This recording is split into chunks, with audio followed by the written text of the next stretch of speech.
같이 보실 말씀은 사무엘하 12장 1절로 15절까지의 말씀입니다. 한 목소리로 말씀 합독하시겠습니다. 여호와께서 나단을 다윗에게 보내시니 그가 다윗에게 가서 그에게 이르되 한 성읍에 두 사람이 있는데 한 사람은 부하고 한 사람은 가난하니 그 부한 사람은 양과 소가 심이 많으나 가난한 사람은 아무것도 없고 자기가 사서 기르는 작은 암양 새끼 한 마리뿐이라. 그 암양 새끼는 그와 그의 자식과 함께 자라며 그가 먹는 것을 먹으며 그의 잔으로 마시며 그의 품에 누움으로 그에게는 딸처럼 되었거늘 어떤 행인이 그 부자에게 오매 부자가 자기에게 온 행인을 위하여 자기의 양과 소를 아껴 잡지 아니하고 가난한 사람의 양 새끼를 빼앗아다가 자기에게 온 사람을 위하여 잡았나이다 하니 다윗이 그 사람으로 말미암아 노하여 나단에게 이르되 여호와의 살아계심을 두고 맹세하노니 이 일을 행한 그 사람은 마땅히 죽을 자라. 그가 불쌍히 여기지 아니하고 이런 일을 행하였으니 그 양 새끼를 4배나 갚아 주어야 하리라 한지라. 나단이 다윗에게 이르되 당신이 그 사람이라. 이스라엘의 하나님 여호와께서 이와 같이 이르시기를 내가 너를 이스라엘 왕으로 기름 붓기 위하여 너를 사울의 손에서 구원하고 내 주인의 집을 내게 주고 내 주인의 아내들을 내 품에 두고 이스라엘과 유다 족속을 내게 맡겼느니라. 만일 그것이 부족하였을 것 같으면 내가 내게 이것저것을 더 주었으리라. 그러한데 어찌하여 내가 여호와의 말씀을 업신여기고 나 보기에 악을 행하였느냐. 내가 칼로 햇사람 우리아를 치되 암몬 자손의 칼로 죽이고 그의 아내를 빼앗아 내 아내로 삼았도다. 이제 내가 나를 업신여기고 햇사람 우리아의 아내를 빼앗아 내 아내로 삼았은즉 칼이 내 집에서 영원토록 떠나지 아니하리라 하셨고 여호와께서 또 이와 같이 이르시기를 보라 내가 너와 내 집에 재앙을 일으키고 내가 내 눈앞에서 내 아내를 빼앗아 내 이웃들에게 주리니 그 사람들이 내 아내들과 더불어 백주에 동침하리라. 너는 은밀히 행하였으나 나는 온 이스라엘 앞에서 백주의 이 일을 행하리라 하셨나이다 하니 다윗이 나단에게 이르되 내가 여호와께 죄를 범하였노라 하매 나단이 다윗에게 말하되 여호와께서도 당신의 죄를 사하셨나니 당신이 죽지 아니하려니와 이 일로 말미암아 여호와의 원수가 크게 비방할 거리를 얻게 하였으니 당신이 낳은 아이가 반드시 죽으리이다 하고 나단이 자기 집으로 돌아가니라.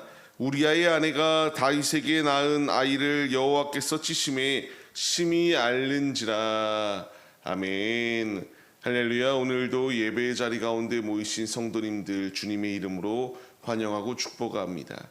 오늘 같이 나눈 말씀의 제목은 하나님의 책망과 용서라는 말씀의 제목 가운데서 은혜를 나누도록 하겠습니다. 하나님의 사람들에게 있어서 가장 중요한 것은 하나님 앞에 나의 모습을 낱낱이 고하는 것입니다.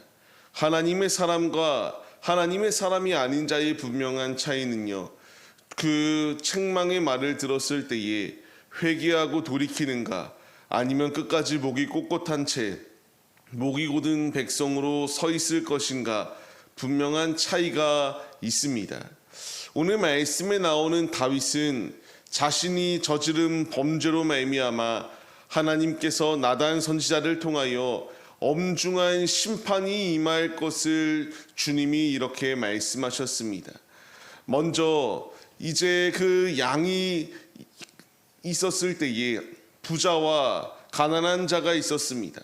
가난한 자는 암양 하나밖에 없지만 부자는 많은 것을 가지고 있었어요.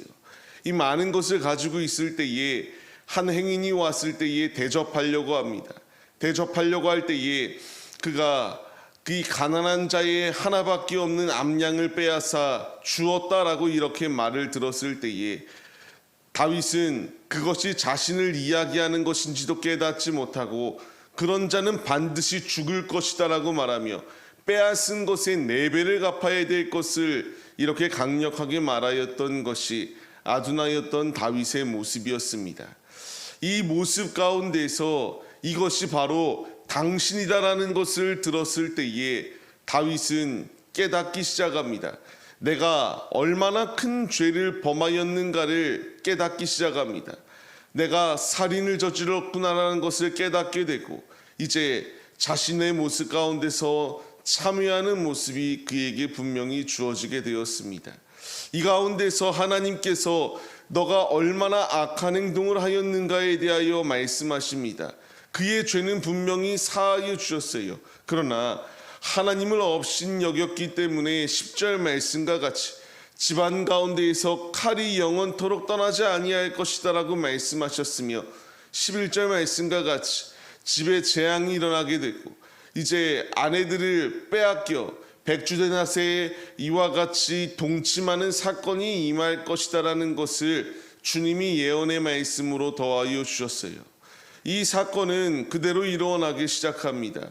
압살롬으로 시작하여서 칼의 반역이 시작되게 되었고요. 그 자리 가운데서 다윗의 첩들이 백주대낮 가운데에 이런 불의한 안타까운 사건이 임하게 되었습니다. 다윗은 은밀하게 남몰래 행동하였던 것이 이와 같이 드러날 수밖에 없도록 하나님이 일하셨다라는 거예요. 우리가 잊지 말아야 될 것은요, 주님 앞에 회개할 때에 죄 사함의 은혜는 분명히 있습니다. 그러나 죄에 대한 대가는 분명히 치를 수밖에 없다는 것을 우리가 잊지 말아야 됩니다. 예수의 이름으로 우리가 기도할 때에 죄 사함의 은혜가 있지만 다윗의 모습을 보시기 바랍니다. 그가 분명히 참회할 때에 죄는 사함을 받습니다. 그러나 그의 행동에 대한 분명한 지적이 분명히 주님이 말씀하신 것처럼 그에게 임하였던 것을 우리가 기억해야 해요. 오늘의 삶을 살아갈 때에 내가 이런 말들을 하는 사람들이 있어요. 마음껏 죄를 짓다가 죽기 전에 그냥 회개하면 되는 거 않겠느냐라는 말을 하는 이들이 있습니다. 내가 하나님을 안다면 하나님 앞에서 죄를 짓는 것이 어찌 당당할 수 있겠습니까? 신앙의 양심을 팔아서는 안 됩니다. 우리의 삶의 자리 가운데서 죄의 자리 가운데 거할 때 주어질 것은 성경 말씀들을 보게 될 때에 주님께서 그에 대한 대가들이 분명히 있다는 사실을 말씀해 주시고 있습니다. 그래도 사울과의 차이가 있다면요, 하나님께서 이와 같이 심판하실 것이다 라고 하는 사무엘의 말을 들었던 사울은 관여하지 않고 개의치 아니하였다면 오늘 말씀 13절을 보게 되면은 다윗은 깨닫습니다. 내가 여호와 앞에 죄를 범하였다라는 것을 시인하고 고백합니다. 그때에 주님께서 당신의 죄를 사하여 주셔서 죽지 아니할 수 있도록 일하실 것이다라는 것을 분명히 말씀해 주세요. 우리가 죄를 사함을 받기 위하여 아버지 앞에 고할 때에 죄 사함은 있습니다. 그러나 다윗의 가정 가운데에 칼이 끊지 아니한다. 그리고 그것으로 끝이 아니라 백주대낮 가운데 자신들의 첩이 이와 같이 안타까운 불의한 상황을 당하게 된다. 이것은 그대로 그에게 다가올 수밖에 없었습니다. 피할 길이 없었어요.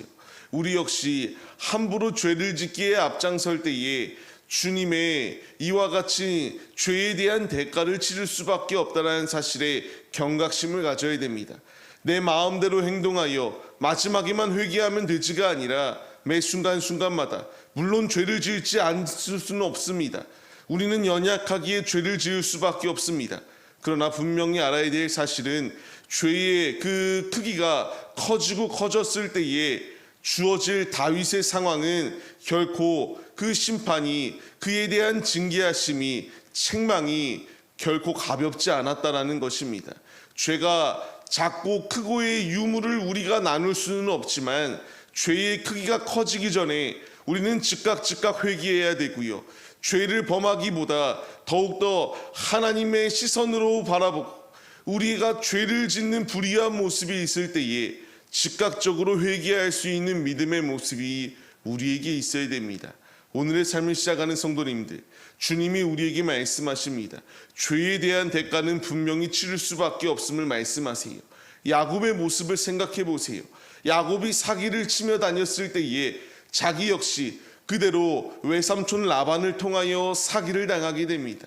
성경의 말씀들을 보게 되면은 대가는 분명히 치를 수밖에 없습니다. 우리가 주님 앞에 대가를 치를 수밖에 없는 때에 주님의 책망을 받는 데에 앞장서는 것이 아니라 주님께 축복을 받는 데에 앞장서야 되지 않겠습니까? 간절히 바라옵기는 우리가 죄의 자리 가운데서 벗어나 우리의 신앙의 양심이 저버리는 것이 아니라 오직 겸손한 마음으로 주님 앞에 서서 우리의 죄를 시인하고 주님 앞에 온전한 자녀로 서기로 결단할 때에 주님이 힘과 능력을 더하여 주셔서 능력 주시는 자 안에서 불가능한 것이 없다는 사실을 잊지 마시며 주님을 의지하시며 주님 안에 새롭게 변화되어 삶을 살아가시는 우리의 모습이 되시기를 소망합니다. 다윗이 이 상황에 놓여 있을 때에 시편 51편 말씀을 통하여 자신이 얼마나 큰 죄인이었는가, 죄 사함을 받은 후에 이 시편의 말씀을 기록하였던 것을 볼 수 있게 됩니다. 그가 시를 고백합니다. 우리가 아는 찬양의 가사와도 같습니다. 그가 고백하였던 것이 무엇이냐? 내 안에 정직한 영을 새롭게 해달라고 주님께 간구하였습니다. 성령을 나에게서 거두지 말아달라고 간절히 주님께 기도하였던 것이 다윗의 모습입니다. 우리 안에 정직한 영이 있어야 됩니다. 성령이 내 안에 있으면 죄악된 길 가운데에 가만히 있을 수가 없어요. 신앙의 양심이 찔리고요. 그 안에서 새롭게 변화시키려고 하시는 주님의 일하심이 있습니다.